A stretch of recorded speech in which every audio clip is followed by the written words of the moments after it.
نفس مطمئنہ ان لوگوں کو نصیب ہوتا ہے جن کو اللہ کے ذکر پر قرار آ جاتا ہے، اور اللہ کا ذکر اتنا پیارا لگنے لگتا ہے کہ غیر کے ذکر سے نظریں پھرنے لگتی ہیں اور اللہ کے ذکر پر آ کر نظریں ٹھہر جاتی ہیں،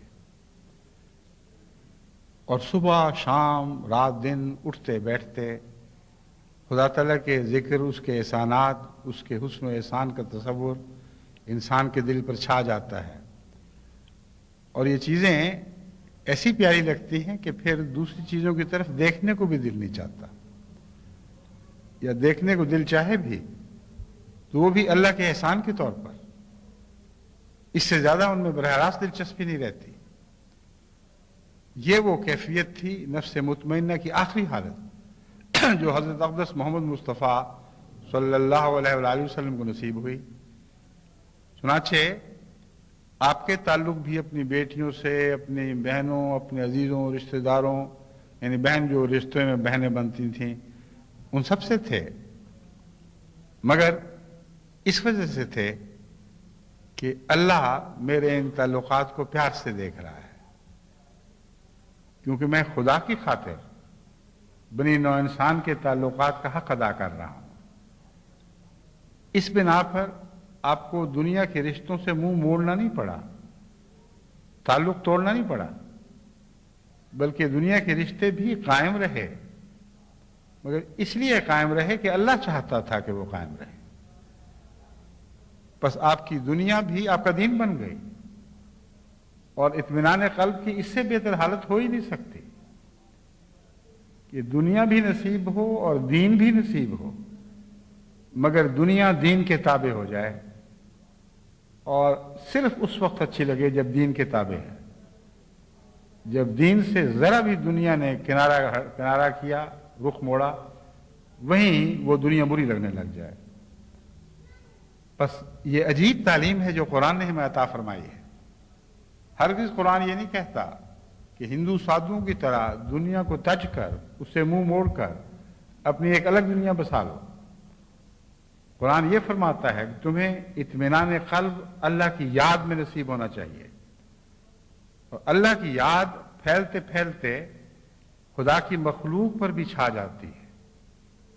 جب اللہ یاد آتا ہے تو اپنے حسن و احسان کے حوالے سے یاد آتا ہے۔ اللہ کی یاد جب پیاری لگتی ہے تو اس کی تخلیق کے حوالے سے وہ یاد پیاری لگتی ہے۔ الذین یذکرون اللہ قیاما وقعودا وعلی جنوبہم ویتفکرون فی خلق السماوات والارض۔ اللہ کو یاد رکھنے والوں کے لیے لازم ہے کہ اللہ کی صفات کی جلوہ گری کو یاد رکھیں۔ اللہ تعالیٰ کی صفات جس طرح بنی نوع انسان میں ظاہر ہو رہی ہیں، حیوانات میں ظاہر ہو رہی ہیں، کائنات میں ظاہر ہو رہی ہیں، زمین و آسمان کی تخلیق میں اور کائنات کے ازل سے لے کر اب تک مسلسل ترقی کرتے چلے جانے میں خدا تعالیٰ کی جو صفات ظاہر ہو رہی ہیں ان پر نظر ڈالے۔ جتنی اس کی نظر وسیع ہوتی چلی جائے گی اتنا ہی اللہ کے ذکر سے اس کا دل زیادہ اطمینان پاتا چلا جائے گا، اور اسی طمانیت کے نتیجے میں اللہ کے ساتھ، اللہ کی یادوں کے ساتھ دل کا قرار پکڑنا اس کی مخلوق سے بھی ایک محبت پیدا کر دیتا ہے۔ اس وجہ سے نہیں کہ مخلوق سے ذاتی تعلق ہے، بلکہ اس لیے کہ اللہ کی مخلوق ہے۔ اب یہ دو تعلق بظاہر ایک دوسرے سے جدا نہیں ہوتے، مگر بہت بڑا فرق ہے ان میں۔ ایک انسان جب خدا کی مخلوق سے تعلق رکھتا ہے اور براہ راست مخلوق سے تعلق رکھتا ہے تو مخلوق کے تعلق میں اسے خدا نہیں یاد آتا، مگر اللہ سے یعنی خالق سے تعلق رکھتا ہے تو مخلوق ضرور یاد آتی ہے۔ یہ وہ بنیادی فرق ہے طمانیت قلب اور طمانیت قلب کے نہ ہونے کا۔ اب اس بات کو پھر دوبارہ غور کر کے دیکھیں تو آپ کو جو میں سمجھانا چاہتا ہوں آسانی سے سمجھ آ جائے گا۔ اللہ تعالیٰ سے اگر پیار ہے تو ناممکن ہے کہ خدا کی صفات جب اپنے جلوے دکھائیں تو ان سے پیار نہ ہو، کیونکہ خدا تو صفات کا نام ہے، اور صفات کی جلوہ گری سے ہی ہم اللہ کو دیکھتے ہیں، ورنہ اللہ کی ذات تو ایک مبہم سی انہونی سی چیز ہو جائے گی جس کا صرف نام ذہن میں ہوگا، اس سے زیادہ ہمیں اس سے کوئی تعلق نہیں ہوگا۔ اکثر دنیا کی خرابیاں اسی وجہ سے ہیں کہ اللہ کا نام ایک دل میں موجود ہے یا ذہن میں ایک تصور سا ہے، مگر اس کی صفات کی جلوہ گری کا کوئی تصور نہیں۔ اب آپ کے دماغ میں لفظ پھول آ جائے تو پھول کو کا تصور کر کے آپ کو خوشبو تو نہیں آئے گی۔ اگر آپ کے دماغ میں لفظ پھول آ جائے، پھول کا تصور کر کے اس کے رنگ تو نہیں آپ کو پیارے لگیں گے، محض ایک خیال ہے۔ تو بہت سے لوگ جو بظاہر مذہبی ہیں، بظاہر اللہ پر ایمان رکھتے ہیں، وہ اللہ کی صفات پر اس سے زیادہ ایمان نہیں رکھتے جیسا کہ ایک ان دیکھے ان سنے پھول پر آپ کو ایمان ہے۔ ہوگا کہیں کسی چمن میں کھلا ہوگا، کسی صحرا میں لالا بھی اگ جاتا ہے، آپ کو اس سے کیا؟ مگر وہ پھول جو آپ کے قریب آ جائے، جسے آپ کی آنکھیں دیکھنے لگیں، جس کی خوشبو کو آپ کا ناک سونگھنے لگے، جس کی لمس انگلیوں کو پیاری لگے، وہ پھول اور پھول کا تصور دیکھیں کتنے مختلف ہیں۔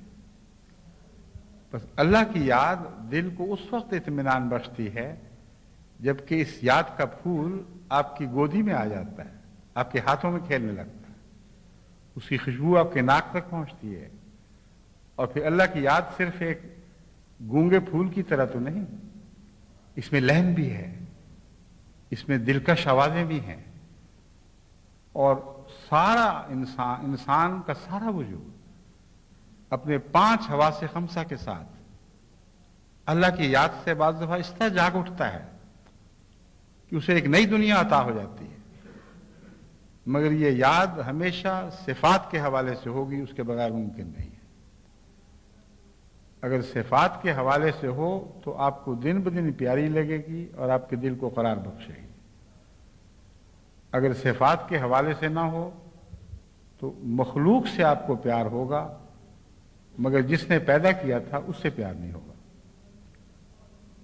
اب اسی پھول کی مثال میں دوبارہ آپ کے سامنے رکھتا ہوں۔ آپ پھول کو دیکھیں اور یہ نہ سوچیں کہ کس نے پیدا کیا تھا، پھول کو دیکھیں اور سونگھیں اور یہ نہ سوچیں کہ اس میں خوشبو کیسے پیدا ہوئی اور خوشبو سونگھنے کی صلاحیت ہمیں کیسے ملی۔ باغ میں پرندوں کی آواز سنیں لیکن یہ نہ سوچیں کہ یہ پرندے جو کچھ بھی بول رہے ہیں ان میں دلکشی کیوں ہے، ان میں حسن کیوں ہے، کیوں پیاری لگتی ہیں ان کی آوازیں صبح کے وقت، اور ہمارے کانوں کو کس نے یہ طاقت بخشی کہ ان آوازوں کو سن کر ان کا شعور حاصل کریں اور ان سے ایک لذت حاصل کریں۔ اگر یہ سب کچھ نہ سوچیں تو پھر پھول پھول رہے گا، پرندوں کی آوازیں رہیں گی، آپ کو ان میں دلچسپی ہوگی، آپ عمریں گوا دیں گے، لیکن خالق کی طرف آپ کی توجہ نہیں جائے گی، اور محض دنیا کے حسن کی خالق سے الگ رکھ کر پیروی کرنا آپ کو اطمینان نہیں بخش سکتا۔ یہ وہ دنیا کی پیروی ہے جس سے انبیاء انسان کو ڈراتے چلے آ رہے ہیں۔ ایسی پیروی، دنیا کے ایسے پیچھے پڑنا کہ دنیا اپنی ذات میں مقصود رہے، اس کا خالق سے تعلق ٹوٹ چکا ہو، اس دنیا کی پیروی سے انسان کو کبھی اطمینان نصیب نہیں ہو سکتا۔ اطمینان نصیب ہو سکتا ہے تو اللہ تعالیٰ کی صفات کے حوالے سے سفر شروع کریں۔ یہ سفر آخر آپ کو دنیا تک ضرور پہنچائے گا۔ کیسے ممکن ہے کہ رحمان خدا کا تصور باندھیں اور رحم کرنے والی ماں کا تصور ساتھ پیدا نہ ہو؟ کیسے ممکن ہے کہ رب خدا کا تصور باندھیں اور دنیا میں آپ کے لیے جو ربوبیت کے سامان ہوئے ہیں، آپ کی تربیت کے سامان، آپ کے کھانے پینے کے سامان، ان میں تنوع، ہر قسم کی ایسی باتیں جو آپ کے حواس خمسہ محسوس کرتے اور میں لذت پاتے ہیں، یہ ساری باتیں جو ربوبیت سے تعلق رکھتی ہیں، اگر آپ اللہ کے حوالے سے ان کا سوچیں تو ربوبیت کے سارے مظہر لازماً آپ کے سامنے رہیں گے۔ الحمدللہ رب العالمین کا یہ مطلب نہیں ہوگا کہ آپ اللہ کی صفت بیان کرتے ہیں وہ رب العالمین ہے اور عالمین کو بھول جاتے ہیں اور ان کی ربوبیت سے اپنا تعلق توڑ لیتے ہیں۔ یہ جاہلانہ تصور بعض مذاہب میں یہ پیش کیے جاتے ہیں جن کا خدا سے تعلق ٹوٹ چکا ہے کہ ہر چیز سے اپنا تعلق توڑ لو، یہ تمہاری نجات کا موجب ہوگا، یہ اطمینان کا موجب ہوگا۔ ہرگز اطمینان ہر چیز سے تعلق توڑنے سے نہیں بلکہ تعلق کی وجہ درست کرنے سے ہوتا ہے۔ اگر کسی محبوب کے پیاروں سے آپ کو پیار ہو محبوب کے حوالے سے، تو جب تک وہ پیارے اس کو پیارے ہیں آپ کو پیارے لگیں گے، جب اس کو پیارے نہ رہیں تو کیسے آپ کو پیارے لگ سکتے ہیں؟ حضرت مسیح موعود علیہ السلام نے اس مضمون کو اٹھاتے ہوئے ایک مثال دی ہے کہ وہ شخص جو کسی سے پیار کرتا ہے اس کے بچوں سے بھی پیار کر رہا ہوتا ہے، اگر اس کے بچے اس کو دکھ دیں تو جو اس سے پیار کرتا ہے اس کا تعلق ان بچوں سے اسی طرح کٹنا شروع ہو جائے گا۔ چنانچہ حضرت مسیح موعود علیہ السلام فرماتے ہیں کہ وہ لوگ جو خدا تعالیٰ کے ولی ہیں، جو اللہ کے ساتھ زندگی بسر کرتے ہیں، جن کو ہمیشہ کی طمانینت اپنے رب کی ذات میں نصیب ہوتی ہے، ان کے ساتھ اللہ کا بھی ایک ایسا ہی تعلق بن جاتا ہے۔ پھر ان کی خاطر اللہ تعالیٰ ان سب سے دشمنی کرتا ہے جو ان کے دشمن ہو جاتے ہیں، ان کی خاطر اللہ تعالیٰ ان سب سے محبت کرتا ہے جو ان سے محبت کرنے لگتے ہیں۔ تو اب دیکھیں یہ اللہ والے لوگ یہی تو وہ ہیں جن کا دل خدا سے اطمینان پاتا ہے، مگر ان کے کہنے کی بات نہیں رہتی، ان کی علامتیں دنیا میں ظاہر ہونے لگتی ہیں اور خدا تعالیٰ دنیا کی توجہ ان کی طرف پھیرتا ہے۔ جو ان سے پیار کرتے ہیں اللہ ان سے پیار کرنے لگتا ہے، جو ان کے دشمن ہو جاتے ہیں اللہ ان کو دشمن ہو جاتا ہے۔ بس حضرت مسیح موعود علیہ السلام نے جب مباہلے کے چیلنج دیے تو دراصل قرب الہی کی نشانی مباہلہ بن جاتا ہے۔ یہ بتانا مقصود تھا کہ اگر تم میرے دشمن ہو اور اب میں دعا کرتا ہوں کہ خدا جو میرے دشمن ہیں تو بھی ان کو دشمن بن کے دکھا، تو پھر دیکھنا کہ خدا تعالیٰ تم سے کیا سلوک کرتا ہے۔ مگر بسا اوقات خدا کے تعلق والے نہیں چاہتے کہ اللہ دوسروں پر سے ناراضگی کا سلوک کرے۔ بس مباہلے کی حالت اور اس حالت میں ایک فرق ہے۔ حضرت صلی اللہ علیہ وآلہ وسلم بھی مسلسل خدا کو اتنے پیارے تھے کہ آپ سے دشمنی کرنے والے خدا کی قہر کی نظر کے نیچے تھے، مگر حضرت صلی اللہ علیہ وآلہ وسلم کو بنی نوع انسان سے جو رحمت کا تعلق تھا وہ خدا ہی کی رحمت کے تعلق کا ایک نشان تھا۔ بس آپ کے حوالے سے بنی نوع انسان پر رحم کیا جا رہا تھا۔ اللہ تعالیٰ آپ کے دل کی رحمت کو دیکھتا تھا جو اپنے دشمنوں سے ہے، اور اس رحمت کے حوالے سے ان سے بھی نرمی کا سلوک فرماتا تھا۔ اب یہ وہ مضمون ہے اطمینان قلب کا جس کو اگر آپ سمجھیں تو آپ کو بہت خزانے مل جائیں گے، بہت بڑی دولت ہاتھ آ جائے گی۔ اللہ کو محمد رسول اللہ صلی اللہ علیہ وآلہ وسلم سے کیوں پیار تھا؟ اس لیے کہ خدا نہ ہوتے ہوئے حضرت صلی اللہ علیہ وآلہ وسلم نے اللہ تعالیٰ کی صفات سے پیار کیا، اور خدا کی ذات کا پیار اس کی صفات کے پیار سے الگ نہیں ہو سکتا۔ بس یہ عجیب سی بات دکھائی دیتی ہے کہ بظاہر خدا تعالیٰ خود اپنی ہی ذات سے پیار کر رہا ہے، مگر یہ پیار ایک شیشے کے حوالے سے ہے۔ کوئی انسان جو بہت ہی خوبصورت ہو اسے آئینہ کا حوالہ لینا پڑتا ہے، آئینہ کا ذریعہ اختیار کرنا پڑتا ہے۔ آئینہ دیکھتا ہے تو پھر اپنا حسن دکھائی دیتا ہے۔ بس خدا کے وہ بندے جن کا دل اللہ کے ذکر سے اطمینان پا جاتا ہے وہ اللہ کے لیے آئینہ بن جاتے ہیں۔ ان میں خدا تعالیٰ اپنے ذکر کو جلوہ کر دیکھتا ہے، اور ان میں جلوہ کر دیکھتے ہوئے خدا تعالیٰ کو اس حسن سے ایک اور قسم کا پیار پیدا ہو جاتا ہے کہ اسی کا حسن ہے، مگر کسی نے عاریتاً لیا ہے، اپنے اوپر جاری کیا ہے۔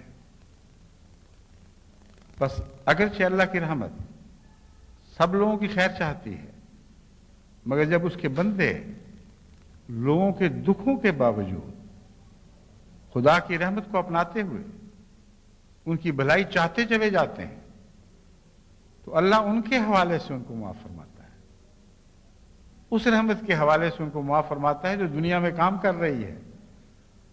اس رحمت کو توڑنے کے لیے، اسے مجروح کرنے کے لیے دنیا ہر کوشش کرتی ہے، مگر وہ اس پر قائم رہتے ہیں۔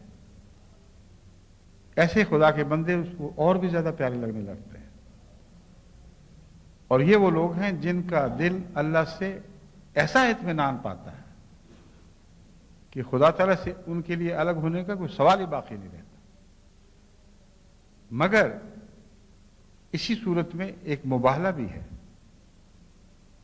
جب دین کی بقا کی خاطر، جب دنیا کو دکھانے کے لیے کہ واقعتاً یہ خدا کے بندے ہیں، وہ خدا سے التجا کرتے ہیں اور خدا کے حکم پر مباہلہ کرتے ہیں، تو اس کے نتیجے میں پھر ان کی رحمت دشمنوں کی راہ میں آڑ نہیں بن سکتی، روک نہیں بن سکتی۔ اس وقت دشمن یہ فیصلہ کر لیتا ہے کہ اب ہمیں ان کی رحمت سے نہیں بلکہ ان کے اللہ سے تعلق سے مقابلہ کرنا ہے۔ اگر خدا کا ان سے تعلق ہے تو پھر دکھائے اپنا غضب ہمارے اوپر۔ یہ وہ وقت ہے جب رحمت سمٹ جایا کرتی ہے اور غضب ابھرا کرتا ہے۔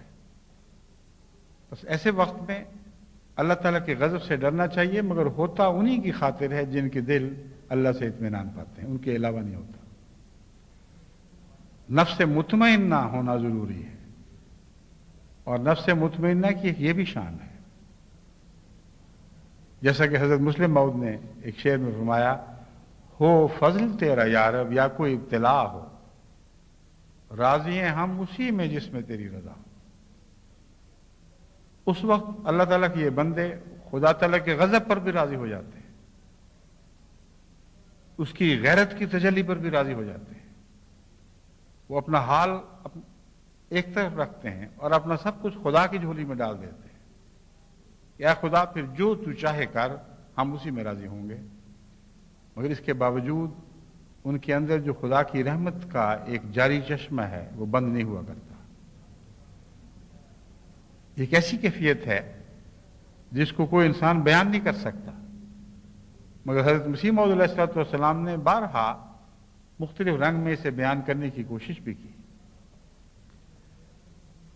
آپ سے جب دین کے دشمنوں نے مقابلے کیے اور وہ ہلاک ہونے لگے تو حضرت مسیح موعود علیہ السلام بعض دفعہ ساری رات ان کے حق میں دعائیں کرتے گزار دیا کرتے تھے، اے خدا بڑے بدبخت لوگ ہیں مگر کسی طرح ان کو بچا لے۔ ان کی ہلاکت سے حضرت مسیح موعود علیہ السلام کو خوشی نہیں ہوتی تھی، خدا کا نشان پورا ہوتے دیکھتے آپ کو خوشی ہوتی تھی۔ بس یہ کیفیت ہوتی ہے نفس مطمئنہ والوں کی کہ وہ خدا کی خاطر اپنا ہر سکون خدا کے ساتھ وابستہ کر لیتے ہیں، اپنے ہر بے قراری کو بھی خدا سے وابستہ کر لیتے ہیں۔ بس باوجود بے قراری کے ان کو اطمینان رہتا ہے۔ نفس مطمئنہ والوں کو متعلق یہ نہیں کہا جا سکتا کہ وہ بے قرار نہیں ہوتے۔ حضرت صلی اللہ علیہ وآلہ وسلم کو دیکھیں کہ وہ غیروں کے لیے کتنا بے قرار ہوا کرتے تھے۔ کوئی کہہ سکتا ہے کہ آپ کو نفس مطمئنہ حاصل نہیں تھا، مگر نفس مطمئنہ کا مطلب ہے جب بھی کسی وجہ سے بے قرار ہوں گے اللہ کی خاطر ہوں گے۔ کوئی خدا سے دور ہٹ رہا ہے تو اللہ کی خاطر بے قرار ہوں گے۔ بس ان کی بے قراری میں بھی ایک طمانینت پائی جاتی ہے، وہ اللہ کے حوالے سے ہوتی ہے۔ یہ وہ باریک باتیں ہیں جن کو آپ سمجھیں یا اس وقت سمجھیں یا نہ سمجھیں، مگر یاد رکھیں کہ نفس مطمئنہ ایک ایسی حالت کا نام ہے جو اللہ تعالیٰ کی صفات سے محبت کے نتیجے میں پیدا ہوتی ہے۔ صفات باری تعالیٰ سے محبت کے بغیر نفس مطمئنہ نصیب نہیں ہو سکتا۔ اگر یہ محبت آپ کو مل جائے تو پھر وہ دن آپ کی نجات کا دن ہے، آپ کی نئی تخلیق کا دن ہے۔ لازم ہے کہ اس کے بعد پھر کبھی اس پہلو سے آپ کو بے اطمینانی نصیب نہ ہو۔ بے اطمینانی ہو تو اس محبت کے حوالے سے ہو۔ یہ بظاہر متضاد مضمون لیکن فی الحقیقت متضاد نہیں ہے۔ ایک شخص کو اگر کسی سے پیار ہو اور کوئی اس پیارے سے دشمنی کرتا ہو تو آپ کو اس پیار پر تو اطمینان ہے، مگر اس سے دشمنی کرنے والے سے کے نتیجے اس کے دشمنی کرنے والے سے آپ کو جو دوری پیدا ہوگی اور تکلیف پیدا ہوگی کہ جس سے مجھے پیار ہے دیکھو یہ اس کو برا بھلا کہہ رہا ہے، اگر اس سے پیار ہو تو یہ تکلیف ہونا لازمی ہے۔ بس نفس مطمئنہ کے لیے بھی کچھ بے قراریاں ہوا کرتی ہیں۔ یہ خیال دل سے نکال دیں کہ نفس مطمئنہ کو کوئی بے قراری نصیب نہیں ہوتی، مگر نفس مطمئنہ کی تمام بے قراریاں اللہ کے حوالے سے ہوتی ہیں۔ اللہ سے پیار ہے، جس کو خدا سے پیار ہوگا آپ کو اس سے پیار بڑھتا چلا جائے گا، جس کو خدا سے پیار نہیں ہوگا اس کے لیے آپ کے دل میں بے قراری ہوگی کہ جس سے میں نے چین حاصل کیا یہ کیوں اس سے چین حاصل نہیں کرتا، یہ کیوں اس کو تکلیف پہنچاتا ہے جس سے مجھے پیار ہے۔ بس مطمئنہ کی بے قراریاں بھی اپنی جگہ ہیں، مگر وہ بے قراریاں جو نفس مطمئنہ سے ہٹ کر ہوتی ہے وہ تو جان لیوا ثابت ہوتی ہے، وہ تو انسانی زندگی کو ہمیشہ جہنم میں تبدیل کرتی چلی جاتی ہے۔ مگر وہ بے قراریاں جو نفس مطمئنہ کے نتیجے میں حاصل ہوتی ہیں، جو حضرت صلی اللہ علیہ وآلہ وسلم کو سب سے زیادہ تھی، اگر یہ نہ ہوتا تو خدا آپ کو کبھی یہ نہ کہتا لعلک باخع نفسک الا یکونوا مؤمنین، اے میرے محبوب بندے ان جیسے لوگوں کے لیے اپنے دل کو ہلاک نہ کر۔ کس لیے دل ہلاک ہو رہا تھا؟ اس لیے کہ وہ اللہ سے دور تھے۔ جس سے آپ کو پیار ہے اس سے ان کو پیار نہیں تھا، اور جس سے آپ کو پیار ہے وہ اتنا پیارا ہے اس کے سوا کسی اور پیار کی قیمت ہی کوئی نہیں رہتی۔ یہ وہ کیفیت تھی جو حضرت محمد رسول اللہ کے دل کی کیفیت تھی، یعنی آپ کی بے قراریاں اللہ کے حوالے سے تھیں اور اللہ کے پیار اور اس کی محبت کے حوالے سے تھیں۔ اور ان بے قراریوں پر سب سے زیادہ کس کی نظر تھی؟ اللہ ہی کی نظر تھی، جو آسمان سے ہر لمحہ آپ کے دل پر نظر ڈالتے ہوئے فرماتا تھا لعلک باخع نفسک، اے میرے پیارے کیا تو اپنے دل کو ان جیسے لوگوں کی ہلاک کر دے گا کہ وہ مجھ پر ایمان نہیں لاتے، اللہ سے دور ہیں۔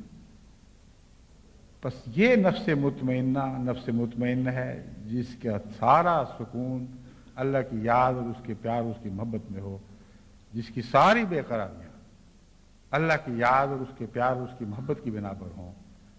اگر آپ اپنے نفس میں یہ بات دیکھتے ہیں تو پھر آپ کو نفس مطمئنہ نصیب ہے، اور اس کی آخری یقین دہانی خدا تعالیٰ اس وقت کرواتا ہے جب ایسا انسان جان آفرین کے سپرد اپنی جان کرتا ہے،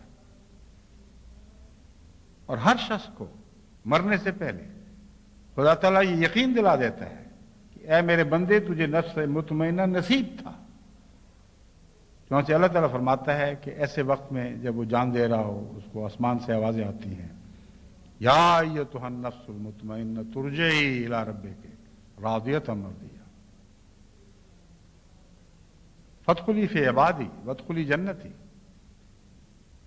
کہ اے میرے بندے میں جانتا ہوں کہ تجھے نفس مطمئنہ نصیب ہے، اور نفس مطمئنہ کی آخری حالت یہ ہے کہ اپنے محبوب کی طرف کامل طور پر لوٹا ہے۔ بس اب تیری موت تیرے لیے مصیبت کا موجب نہیں ہے، تیری موت تیرے لیے خوشخبری لائی ہے۔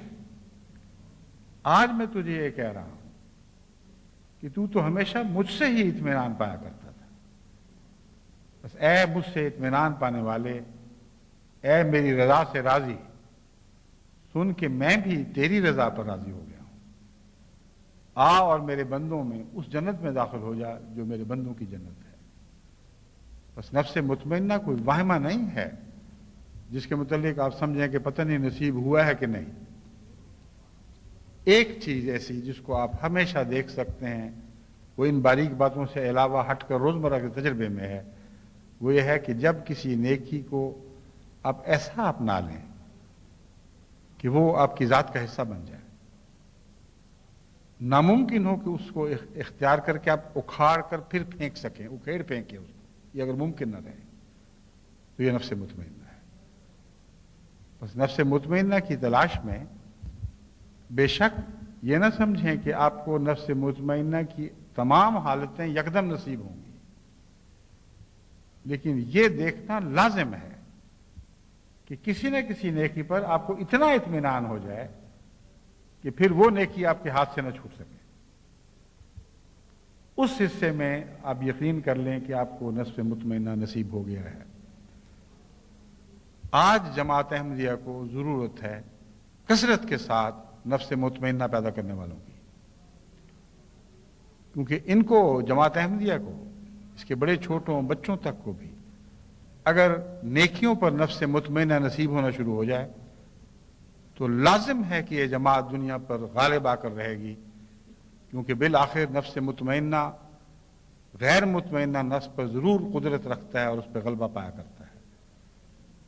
اب چونکہ زیادہ مزید وقت نہیں ہے دوسری بات کا، وہ پھر انشاءاللہ میں آپ سے کر لوں گا، لیکن کل کی مجلس میں یہ بھی معلوم ہوا کہ یہاں جو ٹونے ٹوٹکے وغیرہ اور وظیفے پڑھ کے اپنے مقاصد حاصل کرنا، اس قسم کے توہمات بھی پائے جاتے ہیں. تو انشاءاللہ آئندہ کسی وقت ان چیزوں کو بھی میں جواب دوں گا. سر دست چونکہ وقت ہو چکا ہے، 3:15 ہو رہے ہیں، اس لیے اب میں اس خطبے کو یہاں ختم کرتا ہوں اور دعا کرتا ہوں کہ اللہ تعالی ہمیں فی الحقیقت نفس مطمئنہ عطا کرنا شروع کر دے.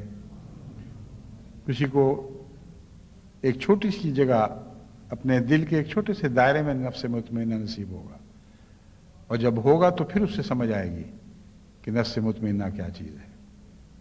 یہ آ جائے تو پھر ٹلا نہیں کرتا، آ جائے تو پھر چھوٹ ہی نہیں سکتا آپ سے. بس جب نیکی سے اتنا پیار کرنا سیکھ لیں گے آپ کہ نیکی آپ کی جان بن جائے، اس وقت آپ کو نفس مطمئنہ نصیب ہوگا. اللہ ہمیں اس کی توفیق عطا فرمائے.